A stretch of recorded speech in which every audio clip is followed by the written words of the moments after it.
Y con las infecciones del tracto urinario, como ya les había dicho, esto tiende a ser más frecuente como en pacientes más adultos en comparación a pacientes más jovencitos, ¿ya?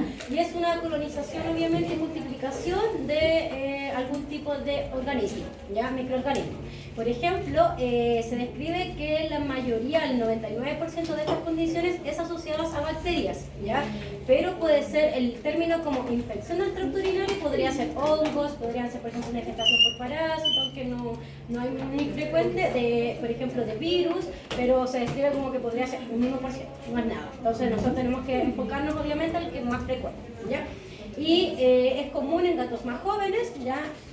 Por ejemplo, o sea, es poco común, sí, estaba bien. Es más adulto, sí. ¿no? Sí, es más común en gatos viejitos, ¿ya? Sí, Sí. No, sí. Pero ahí dice, es poco común, sí. En pacientes jóvenes, por ende, si a usted le llega un paciente que sospechan de, no dejen antibióticos hasta que quizás tener el urocultivo y el antibiograma adecuado, ¿ya? Porque...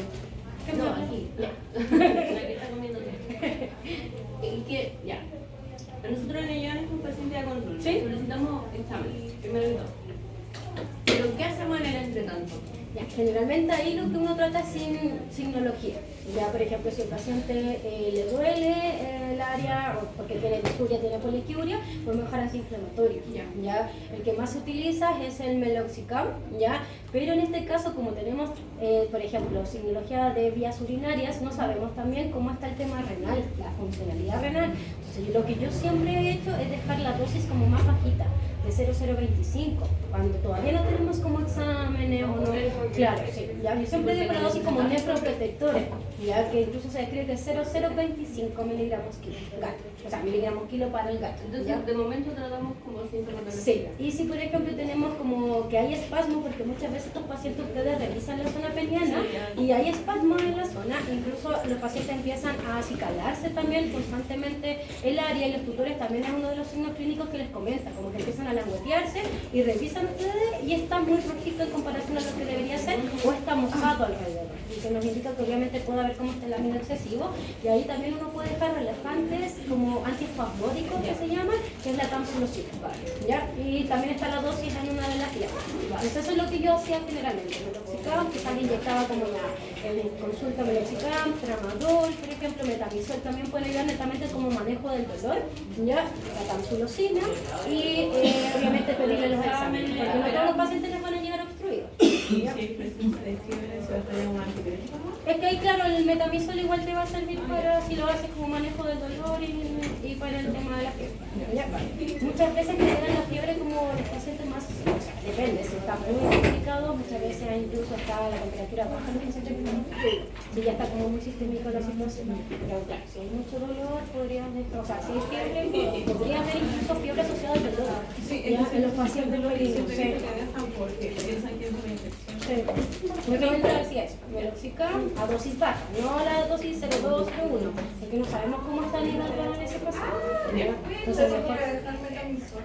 ¿Cómo? Metamizol. Sí, también le podemos dejar. Y en algunos casos con temperaturas bajas. Se describe que incluso no tiende a venir como claro, más baja de lo no. Creo que no se puede generar más incluso en la colega que hace la gracia del estómago me explicaba eso la otra vez, porque es a nivel, no me acuerdo a qué nivel actual metamizol, que no te baja más de lo que uno lo utiliza mucho a nivel analgésico, la verdad, es súper bueno como sí, porque depende de la dosis. sí, no, incluso una vez leí un paper que desde 15 miligramos kilo ya hacía el efecto analgésico, porque algunos utilizan 25, si no me equivoco 30, porque Entre 15 y 20 claro, minutos sí.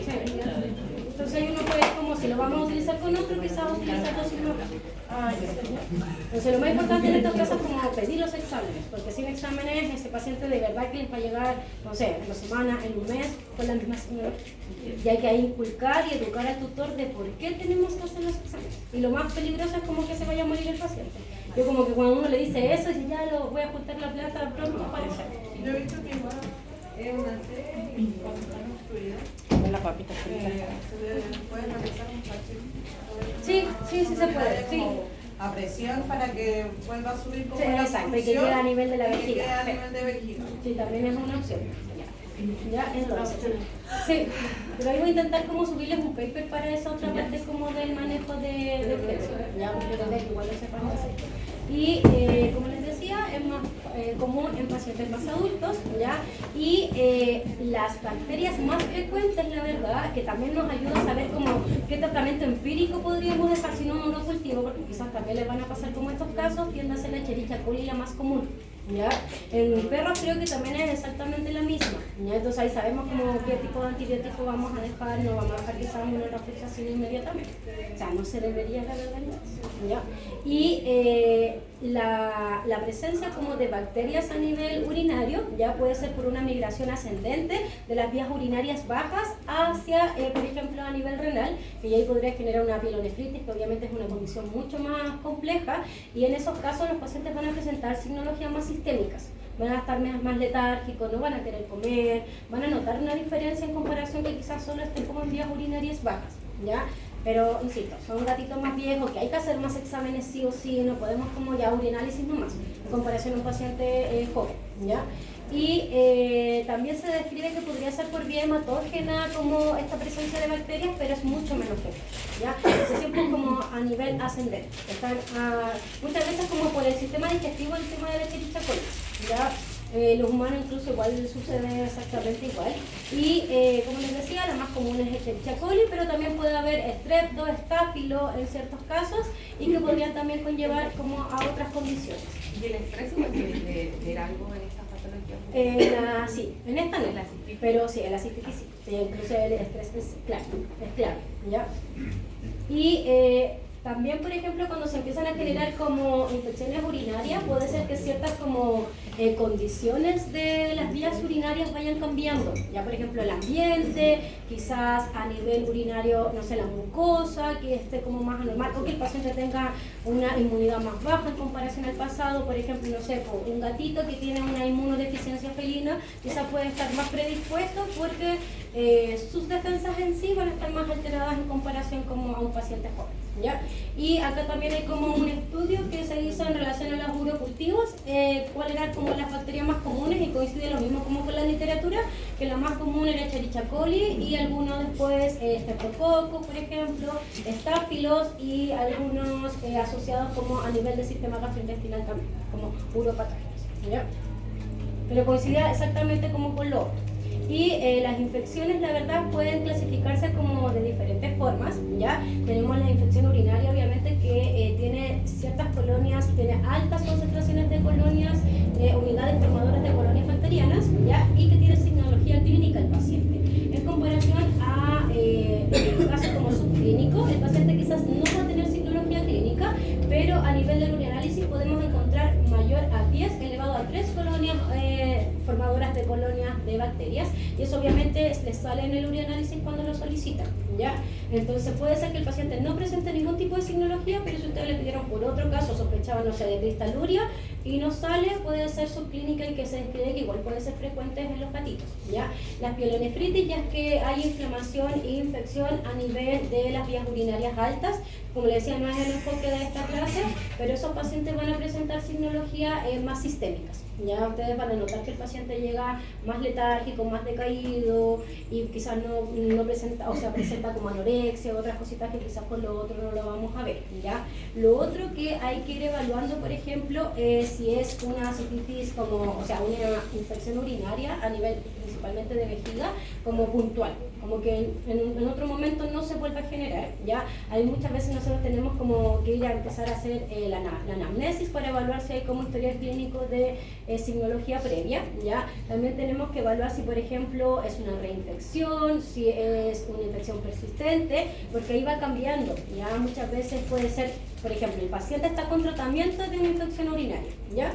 Le hacen el urocultivo y el paciente sigue con la condición, ¿ya? Eso nos quiere decir que, por ejemplo, quizás el antibiótico no lo está haciendo efecto, quizás tenemos que cambiar a otro que nos diga el antibiograma, principalmente, por eso es tan esencial hacerlo. Y lo otro también es que, por ejemplo, mientras el paciente está en tratamiento, existe la posibilidad que nuevamente para control le hagan un urocultivo y le salga otra bacteria. ¿ya? Entonces ahí hay que estar pendiente y nuevamente pedir un antibiograma, porque lo más probable es que el paciente tenga alguna condición como que predisponga a generar esta situación. Igual en gatos no es tan frecuente, esto es súper frecuente en perros, ya que tienen como infecciones urinarias a repetición y hay que evaluar si es el mismo microorganismo, si es otro, y hay que evaluar muchas veces como si hay alguna otra alteración a nivel anatómico de ese paciente, ¿ya? Y los signos clínicos, como ya les había dicho, la verdad, son muy similares, ¿ya? Son muy similares a los otros, que poseen poliaquiuria, hematuria, que a veces se lama mucho la zona urogenital, ¿ya? Y las infecciones del tracto superior, ¿ya? Tienden a ser como asociadas a que hay una infección a nivel del tracto urinario inferior. Entonces, como van ascendiendo después las bacterias, genera como lo más complicado una pielonefritis. En los humanos igual, por eso es tan esencial como tratarse las infecciones urinarias, ¿ya? Y esto sirve para todas estas condiciones que estamos hablando ahora, ¿ya? La postura normal de un gatito para orinar tiende a ser esta, que es como un gatito relajado, tiene ciertas características, ¿ya? Pero después uno nota, por ejemplo, cuando tienen estos cuadros, notan que el paciente está extraño, incluso los tutores te van a comentar que muchas veces están como más arqueados, que es asociado a dolor, ponen ciertas alteraciones como faciales que ustedes van a notar que le está incomodando, ¿ya? Y lo otro, por ejemplo, que la colita siempre está como más arriba y están como más agachaditos, ya como intentando orinar y muchas veces entran al arenero, no orinan nada, salen. Después nuevamente entran, claro, constantemente como que sí tienen las ganas de orinar, pero no orinan. Entonces hay que estar como pendiente de eso, o orinan muy poquito en comparación a las otras veces, ¿ya? O micciones ectópicas que empiezan a orinar otras partes, hematurias también, pero si ustedes piensan todas estas cosas podrían llegar a generar en algún momento hematuria, incluso la cistitis idiopática también puede generar solo hematuria, incluso ahí puede que no haya un cálculo, puede que no haya cristales, por eso es tan esencial hacer como todos los exámenes, al menos los básicos.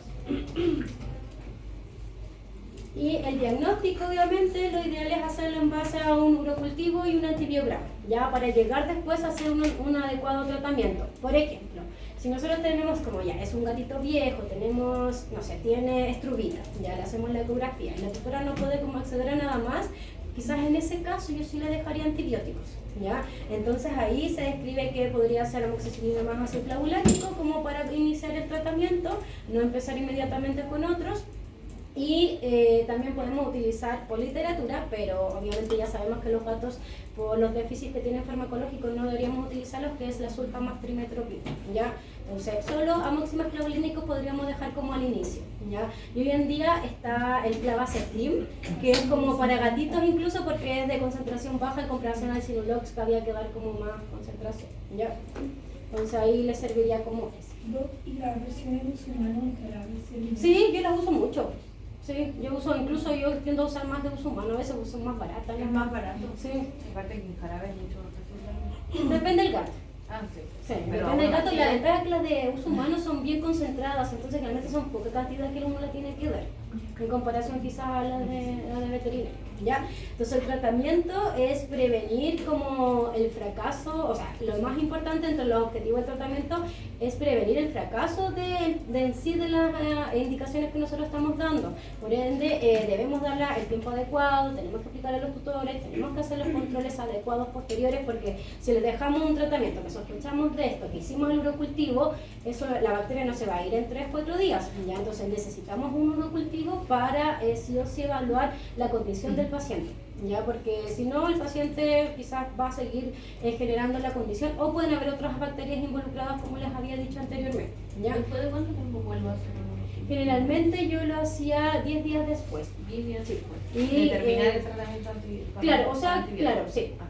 Generalmente se hacen como entre 14 días el tratamiento, entonces siempre como que yo digo como un poquito antes, netamente como porque los tutores a veces no van o se olvidan o un montón de factores, y así uno va valorando también cómo está el paciente. Entonces yo dejo el tratamiento de 14 días. Claro. Y al día 10. Claro, eso es como algo puntual mío. Pueden dejarlo a las 2 semanitas también, no hay ningún problema. Ya le dejan el tratamiento, o sea, le dejan la indicación del urocultivo para evaluar cómo va. Ya si no hay nada, obviamente, ya no es necesario. Pero a veces hay que extenderla o hay que quizás dejar otro antibiótico si hay otra bacteria. Ya, pero insisto, los gatos no es tan común en comparación a los perros. Ya, yo los que he visto siempre son Escherichia coli y siempre son gatos viejitos. Como que en gatos jóvenes yo nunca vi infecciones urinarias. Y coincide como con la predisposición al final como de literatura, ¿ya? Entonces, en las ITUS que son como esporádicas y no complicadas, podríamos tratar como mala signología clínica, más que quizás a veces dejar antibióticos, ¿ya?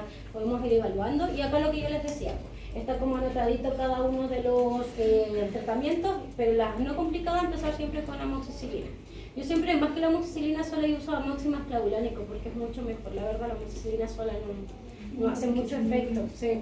Entonces yo prefiero eso, ¿ya? Si ya obviamente es una pielonefritis, es más complicado y hay que hacer algunas otras terapias, quizás recién pensar en fluoroquinolonas, pero no pensar inmediatamente como en enro, sino que podemos dejar prodofluxacino u otros que no generan como tanto desprendimiento de retina por literatura y por los casos clínicos que se indican, ¿ya? Entonces en los casos de las no complicadas, la idea es como evitar como el tratamiento empírico, ya porque no se tiende a utilizar, aliviar la sintomatología del paciente, que con todas estas cositas que le había dicho, meloxicam, por ejemplo, puede ser metamizol, tamsulusina también si nos ayuda, dependiendo si hay espasmos o no, y se puede dejar 3 a 5 días, si es que lo quieren dejar, ya, 3 a 5 días máximo, pero no más que eso, la verdad, ya, porque después podemos crear una asistencia bacteriana, que el paciente después no responda de la misma forma. Entonces por eso la idea es como individualizar siempre a los pacientes, no que les llegue este signo clínico y ustedes piensen inmediatamente en dejar 2 semanas de antibiótico y con un antiinflamatorio.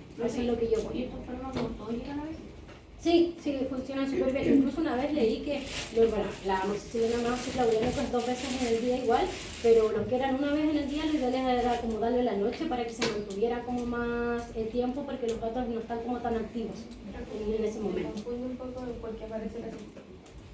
¿Cómo? ¿Por qué aparece la cita? Porque es que cuando hay ITUS recurrentes, por ejemplo en las ITUS recurrentes, hay que buscar quizás otras causas. ¿Ya? Y en esas otras causas tenemos la cistitis enfisematosa, tenemos la que tiene algún pólipo, por ejemplo, y otras que hay como algunas alteraciones a nivel de la mucosa, ¿ya? Entonces, ahí muchas veces hay que hacer ecografías abdominal para hablar como la morfología de la vejiga, si hay alguna otra alteración que lo esté como llevando a estas ITUS recurrentes, ¿ya? Pero insisto, los gatos no son tan frecuentes a menos que haya como alguna alteración. Entonces la pielonefritis, la verdad es que ya les había dicho algunas cositas, pero ahí podríamos utilizar primero fluoroquinolonas, pero no es como el enfoque de ahora porque es de vías urinarias bajas, ¿ya? Pero ahí lo tienen. Y también se describe que uno no debería utilizar antibióticos de forma profiláctica cuando hacemos un sondaje en los gatos, porque en el pasado se decía ya, hay que administrar porque existe la posibilidad que se pueda generar una infección, pero la verdad es que yo leí como 2 estudios y que no era concluyente, que los pacientes sondeados no generaban ITUS posteriores, ¿ya? ¿Por qué? Porque el sondaje debe ser estéril, debe ser con guantes estéril, debe, por ejemplo, tener todas las condiciones como si fuese una cirugía, ¿ya? Entonces no deberían haber ITUS asociados al procedimiento. Sí, ya, pero guantes estériles deberían haber. No, pero sé la realidad chilena. ¿Ya? Y se las dejé ahí, pero insisto, los gatitos no les dejo. ¿Okay? Acá hay como un cuadro resumen de las diferentes dosis de los fármacos, ya que siempre se las dejo por si en algún momento lo necesitan. Recuerden que dosis yo no pregunto, ¿ya? Pero igual para que lo tengan en consideración.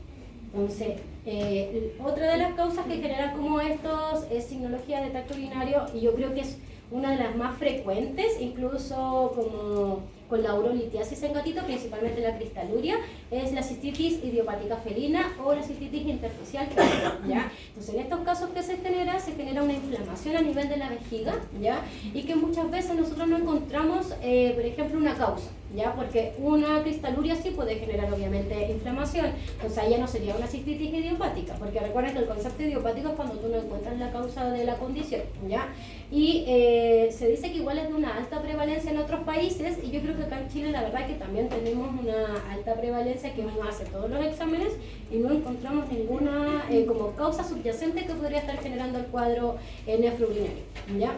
Y también en estos casos los pacientes igual se pueden llegar a obstruir con estas condiciones, entonces lo mismo, hay que saber tratarla. Yo creo que esta es la más complicada de tratar, porque es como multifactorial lo que tenemos que hacer. Y Y etiopatogenia es en relación a lo que decía la compañera, el estrés es esencial en estos pacientes, ¿ya? Se describe que aquellos que tienen altos índices de estrés tienen una mayor predisposición a nivel del sistema nervioso central a generar ciertos componentes que podría llevar a una mayor condición de la situación, ¿ya? También puede ser que se describe que a nivel de la mucosa de la vejiga también puede haber como ciertas alteraciones individuales de cada paciente que puede llevar también a una predisposición mayor a la situación y la respuesta como anormal al estrés en esta situación, porque claro, hay algunos animales que uno le hace cambios y que no pasa nada, ¿ya? Pero hay otros que, no sé, pues hasta le cambian el arenero de posición y no lo van a utilizar, le llega otro gatito a casa, aunque se lleven bien, ya es un cambio. Entonces en la anamnesis hay que ir preguntando todas esas cositas pequeñas porque nos pueden llevar a algún tipo de diagnóstico. ¿Ya? Y acá hay una imagen de lo mismo, ya que cualquier estímulo como medioambiental o asociado a estrés llega a nivel del sistema nervioso central y genera algunas alteraciones que podría conllevar una predisposición a la situación. Los signos clínicos, la verdad que son los mismos ya de los otros pacientes y también se puede asociar a que van al arenero, vocalizan mucho, en todas las otras condiciones igual puede pasar, ya porque al final lo que ellos presentan es dolor, ya como al orinar. Y también hay que evaluar si, por ejemplo, hay a nivel medioambiental algún cambio, como ya les había dicho. Y esto, la desventaja es que en algunos pacientes puede llegar a, obviamente, ser una condición crónica, que muchas veces no la podemos como tratar al 100%, solo lo que hacemos es muchas veces bajar en la signología clínica y estabilizar al paciente, ¿ya? Pero llegar a que el paciente no tenga esta cistitis intersticial idiopática es súper difícil. Incluso se describe me acuerdo en el magíster me decían que allá en España cuando ya no se podía tratar, la indicación era la eutanasia, porque los pacientes los pasan muy mal.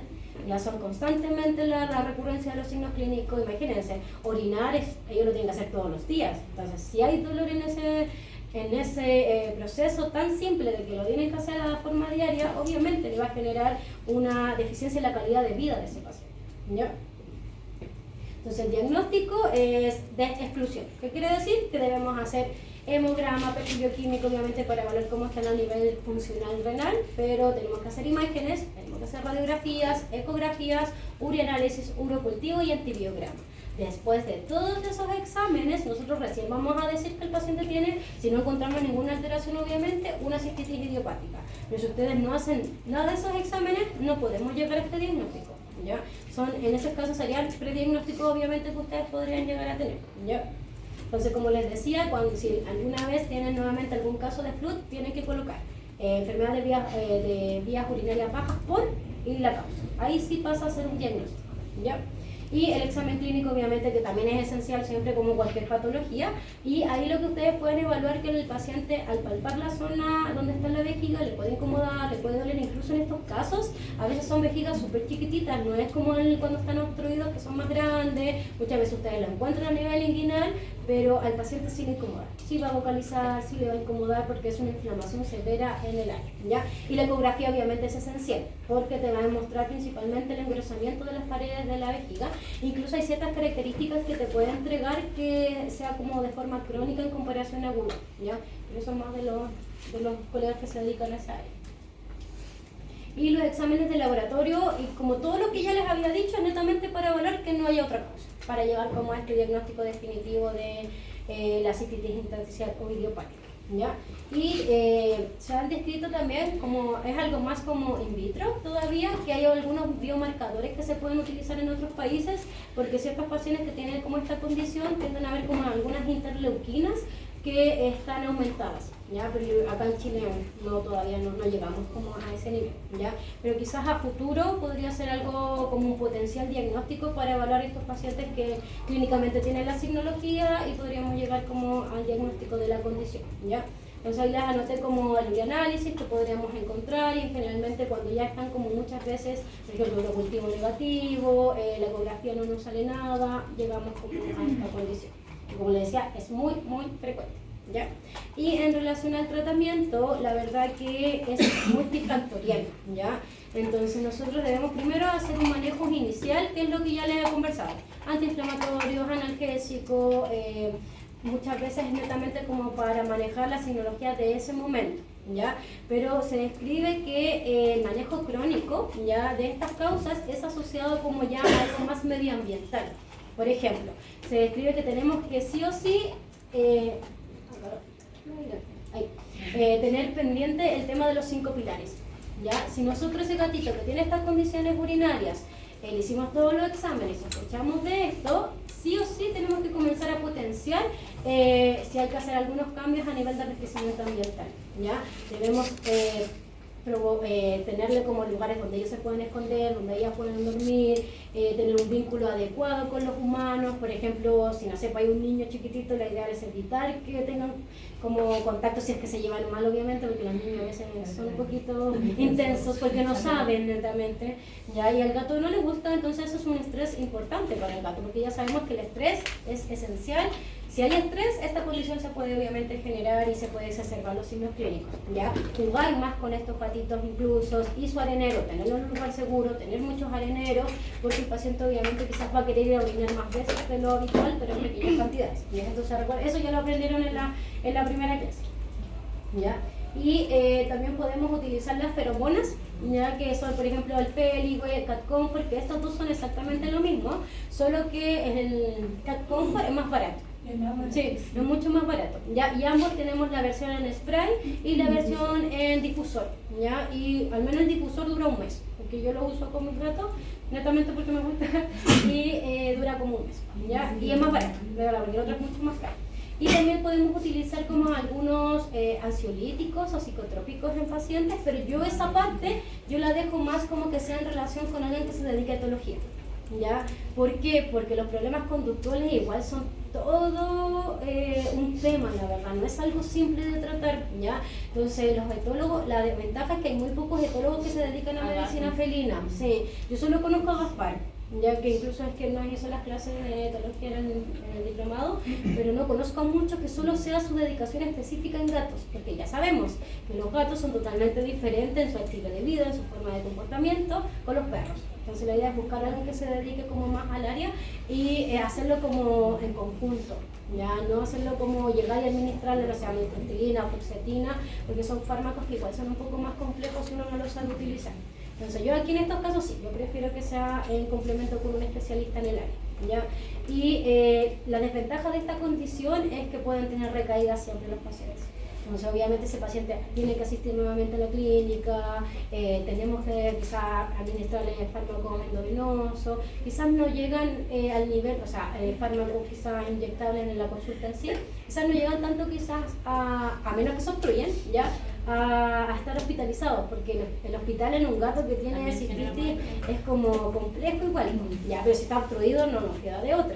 Pero igual a veces se pueden hacer ciertos manejos, ponerle por ejemplo los difusores, dejarlo como en un lugar oscurito, quizás no haya más gatitos. Hoy en día igual ya es mucho más común que los hospitales sean separados en comparación al pasado, que era perros y gatos todos juntos, ¿ya? Y los gatos lo pasaban pésimo. Entonces yo creo que hoy en día es como más común que hayan como estas condiciones de por especie en los hospitales. Y yo siento que hoy en día el manejo amigable ya es algo más frecuente en comparación al pasado, que es algo mucho más positivo. Y quizás hasta también veamos a futuro que vayan disminuyendo todas estas condiciones, porque muchos tutores ya nos vamos educando el por qué hay que tener como los 5 pilares adecuados en cada caso.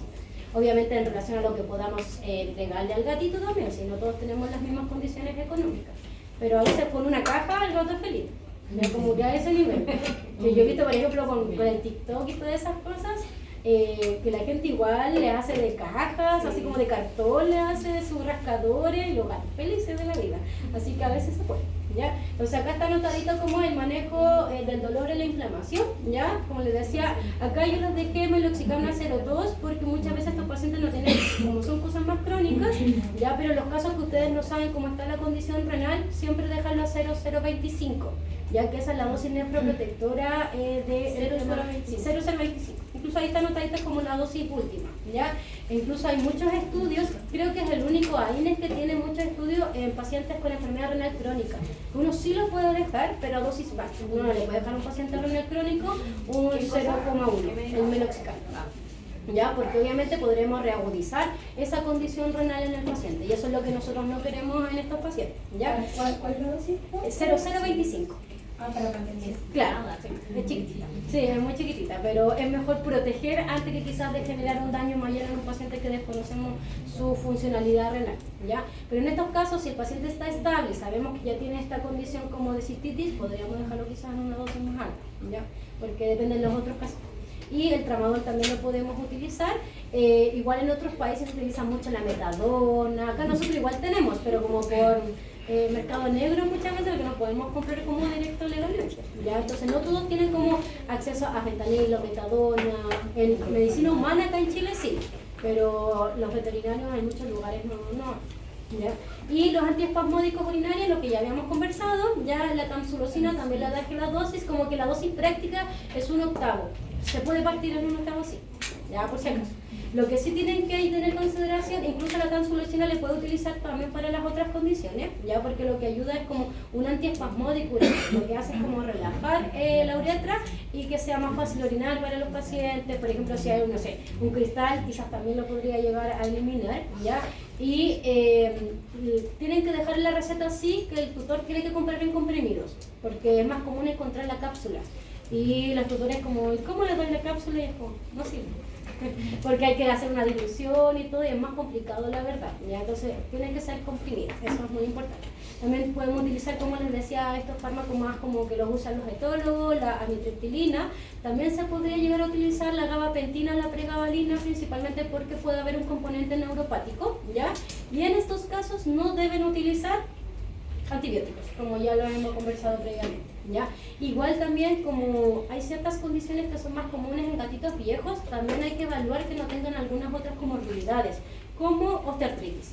Ya los pacientes con osteoartritis también a veces comienzan a presentar problemas urinarios. ¿Por qué? Porque el arenero quizás es muy alto, porque les duele mucho, por ejemplo, al orinar y prefieren orinar en las superficies que, no sé, cercanas, ya en vez de ir como al arenero. Entonces, si es un paciente viejito y ya tenemos como ciertas clínicas, no sé, por ejemplo, ellos caminan como más rígidos con los miembros, caminan muchas veces con posición sifótica porque les duele. Entonces, en esas condiciones hay que evaluar también esa condición base que podría estar generando estas situaciones, ¿ya?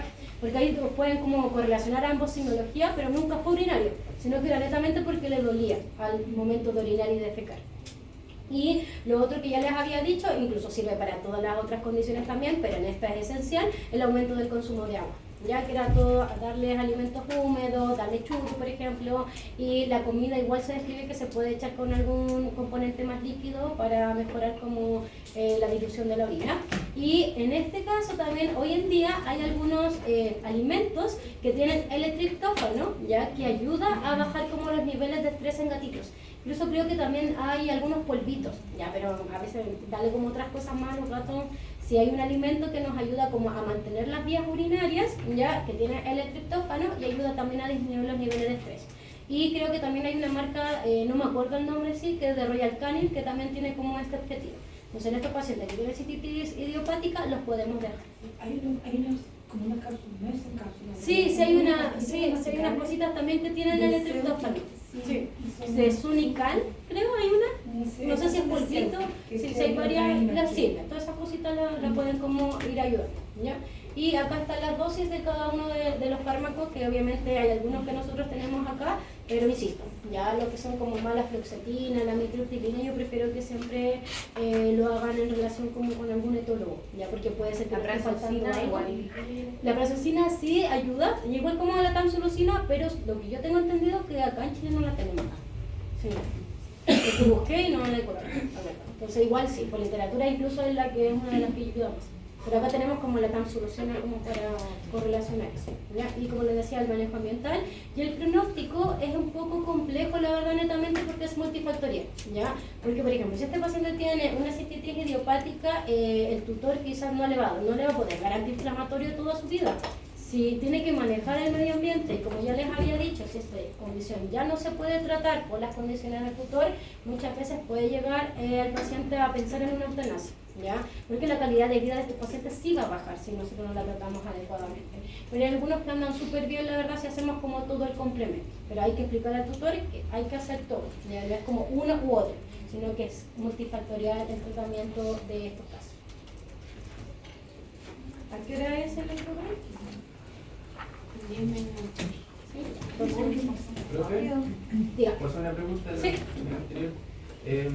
Bueno, a mí me pasó con mi gato, pero siento que, por ejemplo, fue súper extraño porque como que nunca está estresado. Diría ¿Nunca como- qué? Nunca está como estresado, o sea, ¿Ya? como por decirlo tiene todo, o sea, pero le dio igual. ¿Ya? Le dieron una oportunidad que salimos, lo llevamos como de vacaciones para vivir.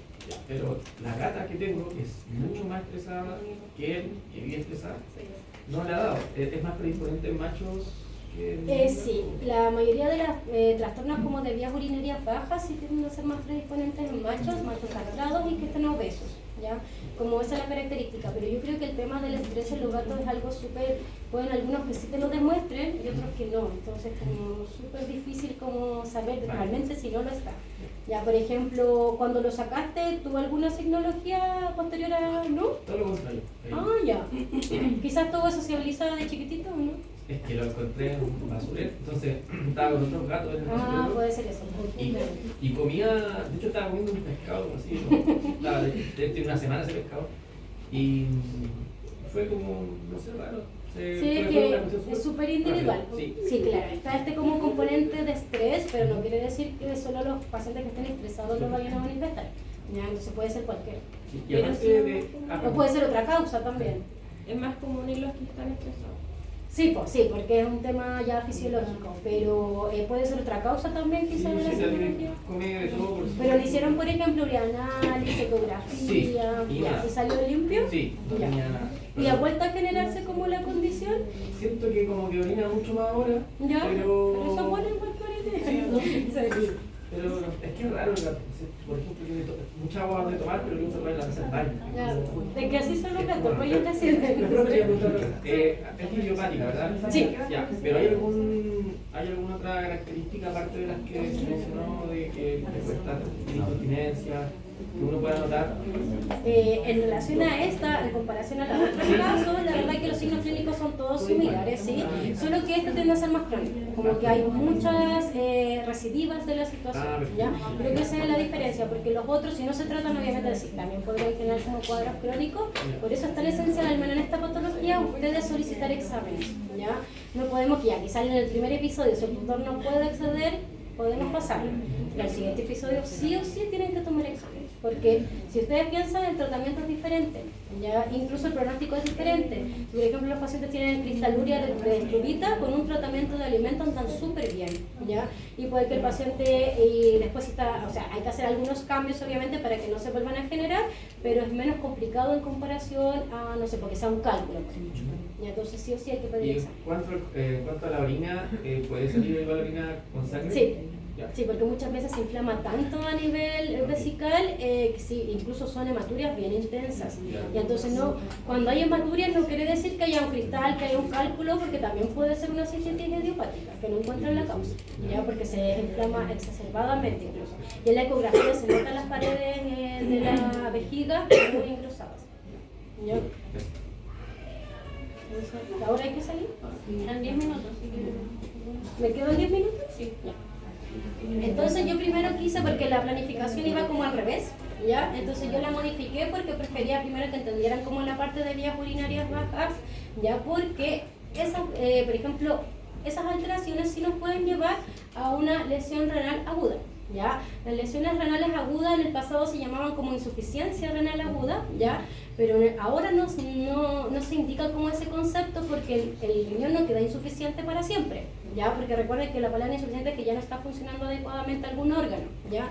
Pero sí, por ejemplo, utilizamos, no sé, ya todavía se puede utilizar enfermedad, insuficiencia renal crónica, porque ahí ya el riñón obviamente no tiene la misma funcionalidad que en el inicio, ¿ya? Entonces las lesiones renales agudas, como les decía, ¿por qué utilizamos ese concepto? Es porque sí existe un tratamiento en muchas condiciones, ¿ya? Porque va a depender de la causa, que muchas veces no la llegamos como a identificar, ¿ya? Porque pueden ser tóxicos, pueden ser fármacos, pero ahí lo mismo, que es esencial hacer las preguntas adecuadas, hacer la anamnesis adecuada. Si por ejemplo en ese paciente no le preguntamos nada, obviamente nos podemos saltar cosas muy relevantes a nivel que esas urgencias, ¿ya?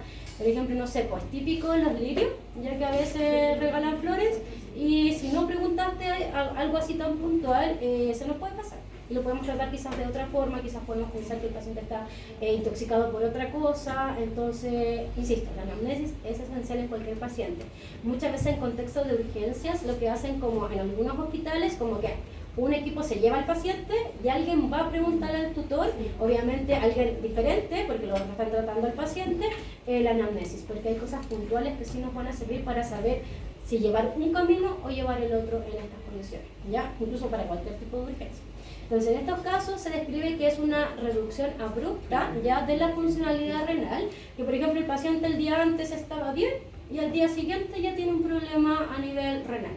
¿Ya? Eso es agudo, porque obviamente esto no lleva 3, 4 meses, ¿ya? Puede ser a causa de diferentes situaciones, y también hay que describir si es prerrenal, si es renal. La renal ya es por una alteración in situ, obviamente, del órgano, y las postrenales, por ejemplo, pueden ser por un urolito en el uretra, o sea, en la uretra, ¿ya? Postrenal, entonces, o en el uretra también. Entonces, ahí nosotros, por eso es tan importante como identificar las otras causas, ya cuando es de urgencia y cuando no es de urgencia, porque podría llevar a generar esta alteración. Se describe que la prevalencia y la incidencia, la verdad, es desconocida, porque como son de urgencias y muchas veces uno no alcanza a llegar como a la causa de la situación, no hay como un porcentaje claro de esto. En comparación, por ejemplo, como las otras enfermedades que yo les comentaba siempre, existe tanta prevalencia o hay mayor predisposición en ciertos animales. Esto no hay una predisposición por animales, ya, porque va a depender si estuvo expuesto o no a como el causante de esto. Es como secundario.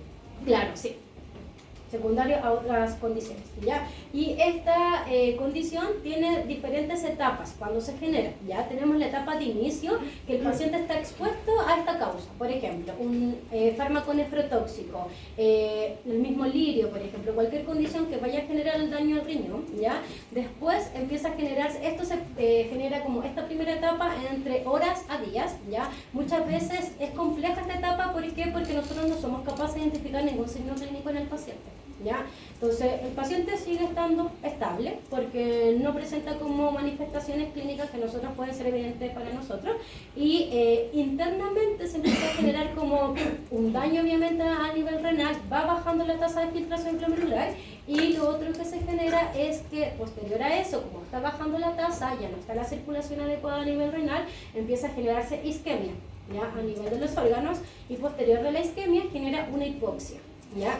Y esa hipoxia obviamente empieza a generar después cierta formación de radicales libres y también de sustancias que pueden generar como proinflamatorias como las citoquinas, ¿ya? Entonces la desventaja es que se genera en pocas horas. Por ejemplo, el gato que se comió el lirio, ya, porque los gatos se comen las plantas a veces y hay muchas plantas tóxicas, y esta parte nosotros no tenemos cómo saberlo, a menos que hayamos visto que el paciente obviamente está consumiendo eso, ¿ya? Y ahí obviamente hay que llevarlo inmediatamente al veterinario, no hay que esperar nada, la verdad, en esos casos, ya si lo vieron. La extensión ya es cuando obviamente la condición ya está instaurada, ¿ya? Y esto sí puede ir como generándose en 3 semanas, ¿ya? Y sigue bajando la tasa de filtración glomerular. Ya se, por ejemplo, sigue extendiéndose, y aquí ya empieza a aparecer apoptosis de las células, como que ya empiezan a morirse estas células y empieza a generarse un mayor daño, ¿ya? Posteriormente, en el mantenimiento, la tasa de filtración glomerular ya bajó, pero ya se empieza como a mantener esa disminución, ¿ya? Y por ende ahí quizás ya podemos empezar a ver signología clínica como asociada. Y lo otro es que empieza ya a generar daño obviamente a nivel de las células renales, ¿ya? Y la recuperación, a diferencia quizás de una enfermedad renal crónica, es que puede haber un momento que ya el paciente esté más estable y empieza a generarse nuevamente la mejora en la tasa de la filtración glomerular. Esa es la diferencia con una injuria, ya, porque si nosotros hablaríamos de insuficiencia, no vamos a llegar a esta etapa, por ejemplo, de recuperación, ¿ya? Y la desventaja es que igual hay unos pacientes que pueden quedar renales crónicos asociados a una enfermedad aguda, ¿ya? Por ejemplo, en los perros, las piometras predisponen a injurias renales agudas, y algunos pacientes, incluso muchos, quedan renales crónicos posteriores, porque va a depender de la gravedad del daño, ¿ya? Aquí hay una fotito igual que muestra como las diferentes etapas, ¿ya? Entonces lo más importante es que en las primeras etapas, si nosotros no vimos como el paciente consumir algo específico, no tenemos cómo saber la verdad, ya que el paciente está generando. Y esto sucede como en, 1 o 2 semanas, Es como, tampoco es tan largo, pero es súper silencioso hasta que ya empieza a generar mucha signología clínica, y cuando ya empieza a generar signología clínica porque ya está como mucho más avanzada la condición. Esa es como la desventaja. Pero si el paciente empieza como a bajar la tasa de filtración glomerular, eso yo lo puedo ver en el paciente como no sé, que orina menos. Se podría ver en algunos casos, pero generalmente como no hay otros signos, es solo el tema de que orina menos, es más difícil. Porque en las otras hay vocalización, hay que entran y salen, por ejemplo, que les incomoda, que tienen otras partes. Es como menos común que lo pueda sí, notar un tutor. es súper difícil la verdad. A menos que sepamos que, no sé, pues, al paciente ustedes le dejaron meloxicam a dosis alta, por ejemplo, y el tutor se lo dio, no sé, un mes. La verdad que pasa, la gente si uno no le deja estricta, o a veces hacen lo que quieren, puede pasar. Entonces ahí la anamnesis es como esencial, ¿ya? Y creo que faltan 2 minutos, ¿o no? Profe, Sí. entonces, Para pasar esto. generalmente montan signología ya Cuando ya está más demasiado avanzado, sí. tarde. Sí. Ya cuando no Sí, hay pero buena tiende a ser fase como de- signología sistémica. Ya están muy letárgicos, están con muchos Claro. vómitos, por ejemplo. No es como las otras que vimos El aliento anteriormente. urémico, todo Claro, sí, también, sí. Incluso es aliento urémico como rápido, como que el paciente, y es un paciente joven. Claro. Porque claro, en un paciente renal crónico, que ya sabemos, podemos pensar que la enfermedad se complicó. En un paciente que el día anterior o que los días anteriores estaba normal, es difícil. ¿Cómo vamos a ver aliento urémico? O sea, vamos a sentir aliento urémico de un momento a otro, más probable que sea algo agudo. ¿Ya? Y en la etiología, la verdad que pueden ser muchas causas, ¿ya? Y la más común que se describe son las tóxicas. ¿Ya? Por ejemplo, ahí tenemos el tema de la toxicidad del lirio, los fármacos nefrotóxicos, por ejemplo, los aminoglucósidos como la gentamicina, no se deben administrar en estos pacientes. Incluso yo tengo un caso específico que mi mamá tiene solo un riñón, y una vez en el doctor, yo era estudiante incluso, yo me acuerdo, pero ya me habían pasado fármacos, y a ella le dejaron gentamicina, así como por otro cuadro, y yo le dije, pero que eso no está correcto. Y a ella, claro, se la pasaban con fluidoterapia y todo, pero no se debe. No es como de primera elección cuando el paciente tiene un problema renal, porque ya es nefrotóxico, entonces no está adecuado, ¿ya? Y fue gracias a la clase de fármacos que descubrí. Ella le preguntó después a su doctor como de cabecera, y claro, dijo, no, jamás tienes que dejar que te pongan ese fármaco. Y fue lo que quizás no hizo anamnesis, no sé. Lo bueno que no le pasó nada en el riñón que tiene. Eso es sencillo, ¿verdad? Sí. Y como les decía, las toxinas son las más comunes, y ahí como un listado, ya tenemos los lirios, los aminoglucósidos, otros fármacos, pero los más comunes son los AINES. Ya, porque recuerden que los pacientes, incluso yo el ketoprofeno casi ni lo uso en gatos. Ya, como está el meloxicam ahora, yo prefiero utilizar el meloxicam, pero también puede ser asociado, por ejemplo, a cuadros isquémicos, pacientes, por ejemplo, asociados a hipotensión severa, no sé, posterior a una cirugía, ya a veces también puede llegar a suceder porque hay una hipotensión, obstrucciones por todas las condiciones que ya habíamos hablado, las neoplasias también. Entonces cualquiera de estas situaciones podría llegar a generar una injuria renal aguda. Vayan nomás.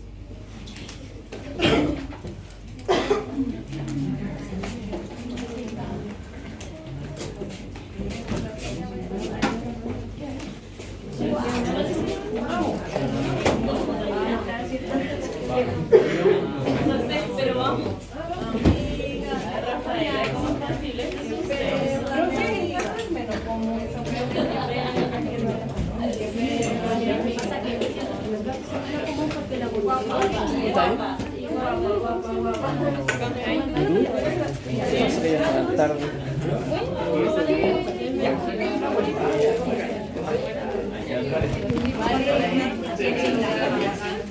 Cuando me quedo